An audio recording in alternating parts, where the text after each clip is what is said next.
Hi there, my name is Travis MacDonald, and I'm a sound engineer. I live in Vancouver, Canada. And I do mastering of mostly electronic music, some other stuff too. Um, One of my longest running clients is for a label called Sound Avenue, run by my friend Dom from Belgium. And I've done their mastering for, I don't know, maybe 4 or 5 years. Dom contacted me. I mastered this track maybe a week ago. It's due to be released soon on Sound Avenue. And Dom came up with the idea of me making this video to show exactly what I did. And I thought it was a good idea. Most mastering engineers won't show you what they do for some reason, but I'm not too worried about it. It's nothing too special.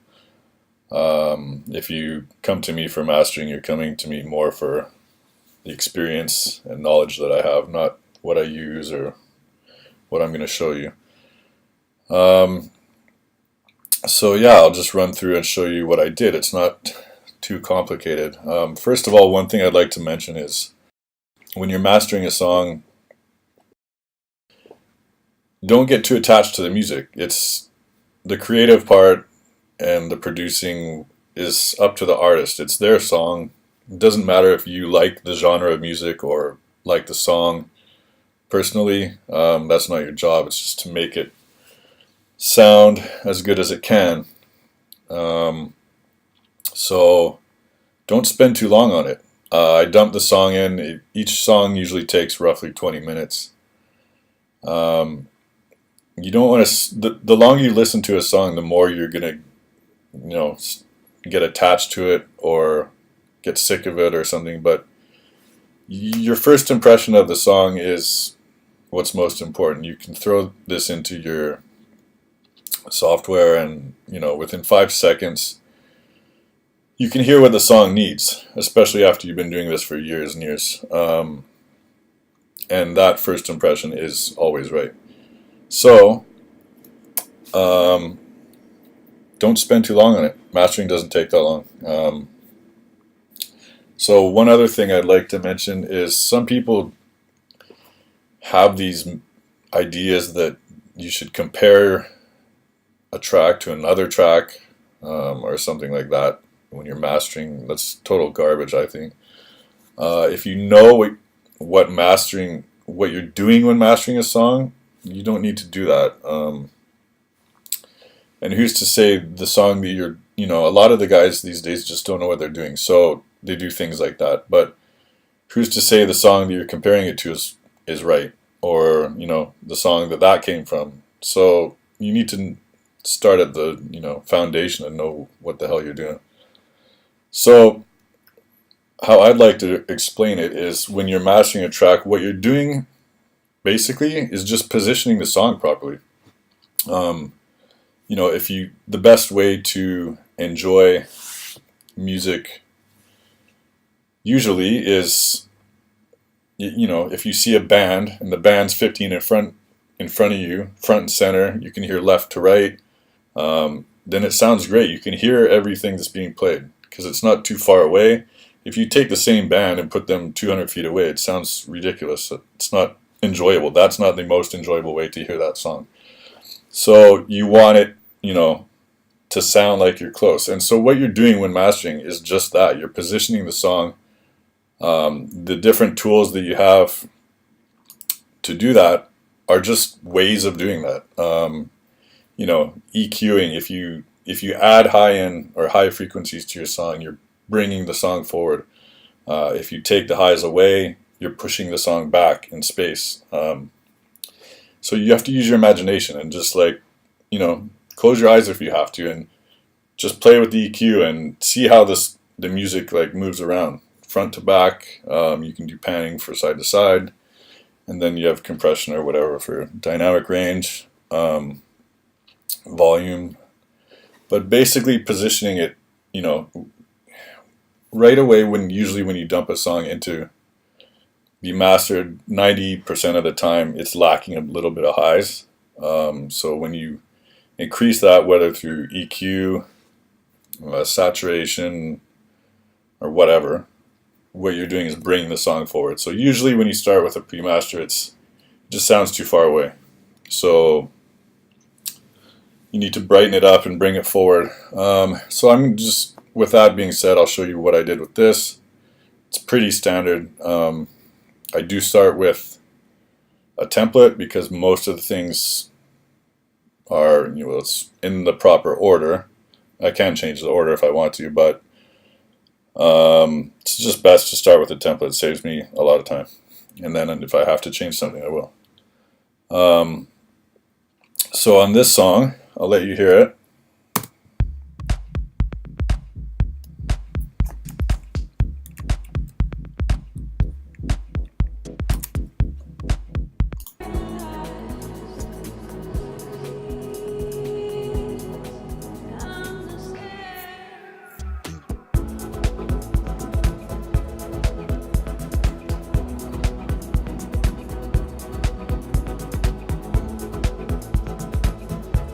Okay, so I usually, just start with, or work with the loudest part of the song. It's usually right after the first breakdown or whatever.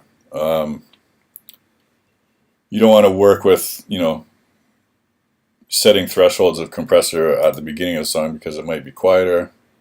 You want to base everything off the loudest part of the song. So this song sounds fine. It's mixed good. If the mixing is not good and you're mastering a stereo file and it's way off, it's best to just send it back and have them mix it properly and send a better pre-master. Because you're working with a stereo file, you can't, if you boost the mids for one instrument, it's going to boost them for all the instruments, so it's already mixed. It's better to go back and mix it properly and then master it later. So with this song, it's peaking at -6. I like to bring the volume up somewhere higher so that I can at least hear it while I'm working with it. So first off, a lot of times electronic music sounds kind of dry or cold. UAD plugins, for the most part, are good.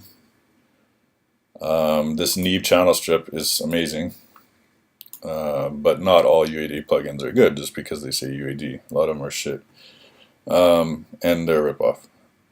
So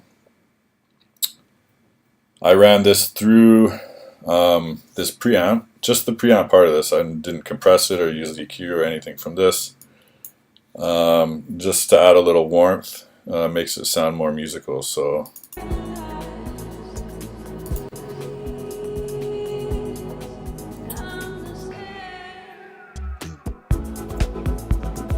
it's not a big change there.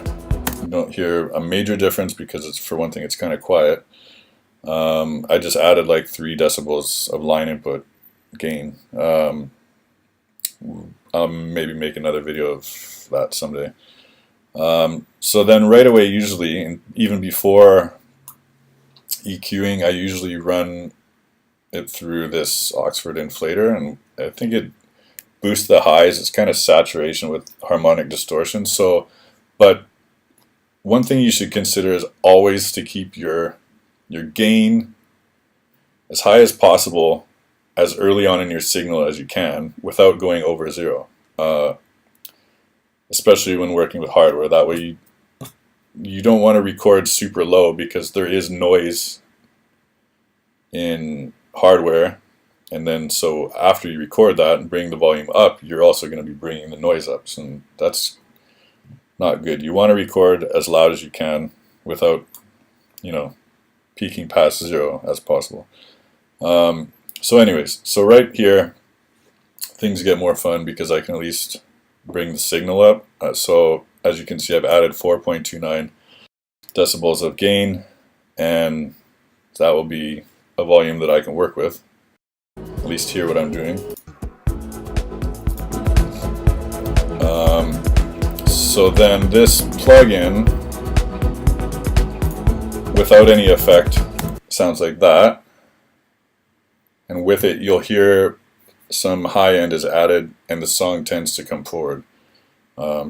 listen to the hi-hats, things like that, and you'll see the song comes forward. It's more like, 15 feet away from you on a stage rather than 80 feet away.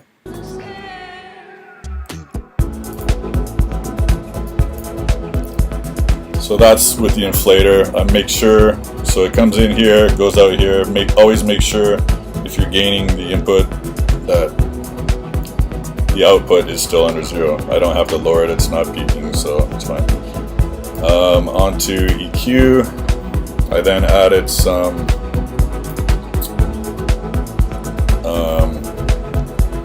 a decibel and a half or something up here, little low end, and then I cut off the real low end. EQing, maybe I'll make it, you can see it is peaking 0.8 here on the main output, but that's because the limiter is not on. I have this already set. You don't need to adjust the faders of the program you're working in. You just use the gains on the plugins themselves. It's easier. So next thing that I had is compression. Another thing is use good plugins. Like if you're going to use plugins, yes, I don't use hardware. Hardware's fun, but if you're actually doing work, it's good to have these things available to recall. I can just open these programs up, or these files up, and make adjustments if I need to. I have all the songs I've mastered for the past 4 or 5 years on here. If you're using hardware, it's just a major pain in the ass, and the difference is very, very, very little, if any, with between some of these UAD plugins. So you have to use good plugins if you're going to use plugins. Makes a huge difference. The good ones sound musical, like hardware. The not good ones sound cold, and just, I wouldn't even bother. So anyways, it's compressed a little bit here. Maybe a decibel through the optical compressor, and then maybe half on the discrete. So those run in series, one then the other. The main reason that the song doesn't really need a lot of compression. It's fine already. Don't over compress things. Especially this kind of music is made with a lot of detail to the shaping of the kick drums and different instruments, and if you compress it even more, you're just going to change that, and you might even turn it into a different sounding genre of music, EDM or something, where everything's just flattened.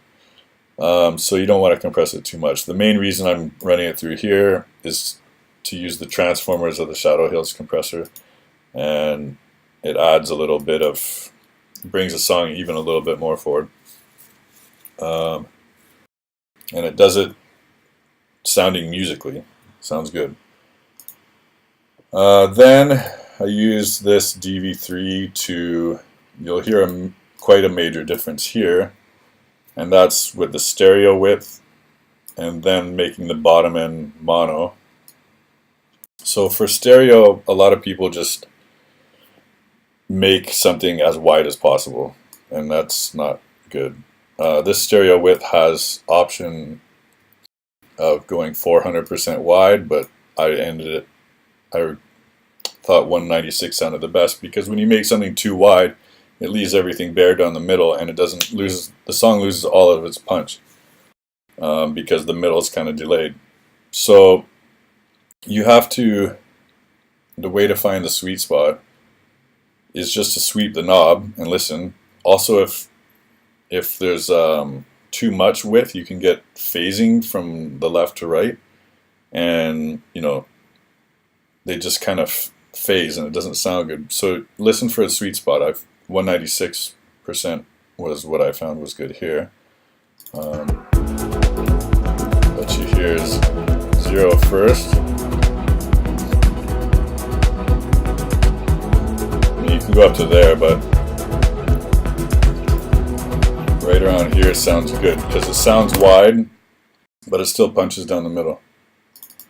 So then there's a mono maker to make under 160 hertz mono. can sweep that and then just take it back a bit. You want the low end to be mono, so it punches. Then I had a little bit of bass shift, which gives the low end a boost, and just above that a cut, so that you can hear the difference. So that's quite a difference. Yeah, this is going over 0, but like I said, that will be taken care of when the tape and limiter is turned on. I use UAD K stereo to add a tiny bit of volume, 0.8 decibels to the sides. Usually I use the UAD Ampex 102 tape, but it's overly complicated for this. The song doesn't need that. So I use this for a bit of tape saturation, kind of brightens the high end up a tiny bit. And then last but not least is the limiter. And at this point, you shouldn't be squashing anything. It sounds good already, has its volume. If you squash any more, it's just going to be squaring off the the peaks. Short peaks, very short peaks in time, get through VU meters quicker than your eye can even see them. So that's why there's a peak limiter. This for very short peaks. So when you see something like maybe registering on, say, the tape, it's going just above 0. That could be a very, very short peak, like the click of a, the beater of a kick drum or something, and not the whole tail of the kick drum. So you have to, know what's triggering these meters. That's why this peak meter on this limiter is actually very useful, because usually you just have your main limiter and you set it, but you're not actually setting it to the whole kick drum, you're just setting it to the click of the kick drum. And if that's 3 decibels higher or 2 decibels higher than the sub of the kick, and you're clipping 2 decibels off, you're not actually limiting any of the song, just the click of the kick drum. So the peak limiter takes care of the short things first.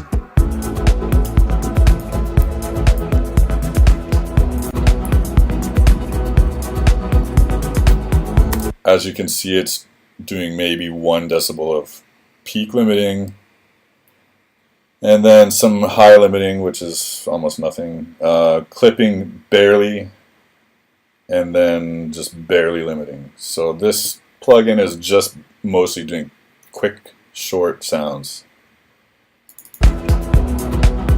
and then it's keeping everything under 0 at negative 0.3 right here.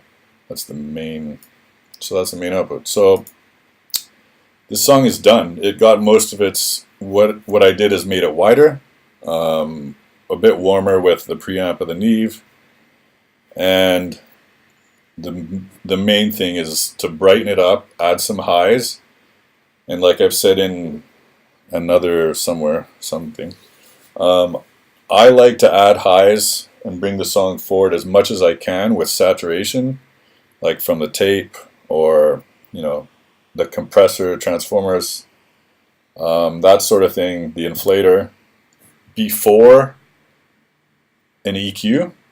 I'd rather use saturation to brighten it up than use an EQ, because it does everything harmonically, and it sounds so much more musical than a plain EQ.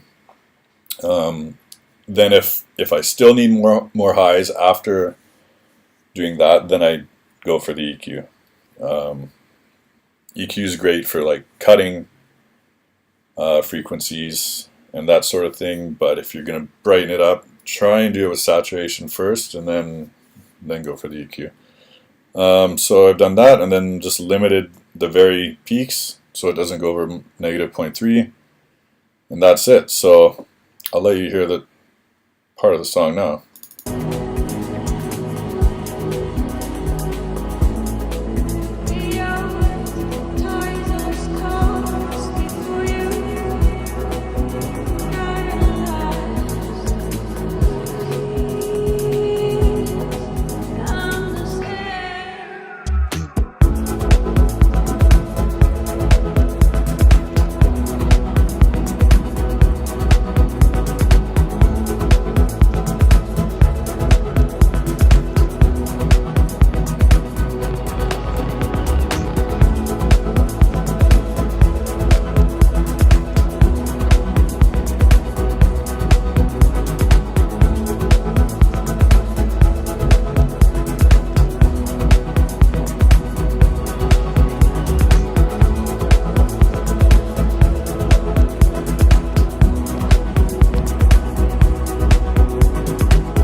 there you have it.